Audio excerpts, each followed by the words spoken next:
Kitten Cat. Hi every one, இன்றைக்கி நம்ம கிச்சனில் பார்க்க போகிற ரெசிபி கிழங்கு தோசை, அப்புறம் ஒரு ஸ்பைசியான கார சட்னி.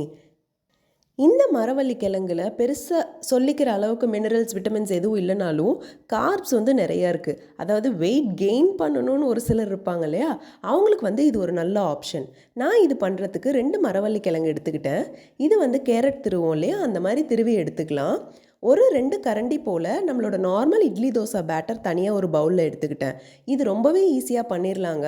நம்ம திருவின கிழங்கு இருக்கு இல்லையா, அதை மிக்ஸி ஜாரில் போட்டு அடித்து நம்ம எடுத்து வச்சுருக்க இட்லி பேட்டரோட கலந்து விட்டுக்கோங்க. உங்களோட ப்ரிஃபரன்ஸ் தான். நீங்கள் இன்னும் இதை டேஸ்ட் என்ஹான்ஸ் பண்ணுறதுக்கு வரமிளகா இல்லை சோம்பு, சீரகம் அது கூட சேர்த்து அரைச்சிக்கலாம். இப்போ நமக்கு பேட்டர் ரெடியாகி வந்தாச்சு. தோசைக்கல் வச்சுட்டு கல் நல்லா சூடானதுக்கப்புறம் நம்ம வழக்கம் போல் தோசை ஊற்றுவோம்ல, அந்த மாதிரி ஊற்றி எடுத்துக்கலாம். நமக்கு ரொம்ப ஈஸியாக கிழங்கு தோசை ரெடி ஆயாச்சு. இதுக்கு கார சட்னி பண்ணுறதுக்கு நான் 1 கப் அளவு சின்ன வெங்காயம் எடுத்திருக்கேன். கொஞ்சம் 25லேருந்து 30 போல். அதுக்கு சரி பாதி பூண்டு, அரை தக்காளி பழத்துலேருந்து 1 தக்காளி பழம். நீங்கள் தக்காளி பழத்தோட புளிப்புக்கு தகுந்த மாதிரி அட்ஜஸ்ட் பண்ணிக்கலாம். வரமிளகா, உப்பு இதெல்லாம் உங்களோட ப்ரிஃபரன்ஸ்க்கு தகுந்த மாதிரி ஆட் பண்ணிக்கலாம்.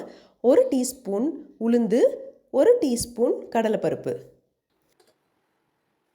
ஒரு பேனில் நல்லெண்ணெய் ஊற்றிக்கலாம். எண்ணெய் நல்லா காஞ்ச பிறகு கடலைப்பருப்பு, உளுத்தம்பருப்பு ஆட் பண்ணிக்கிறேன்.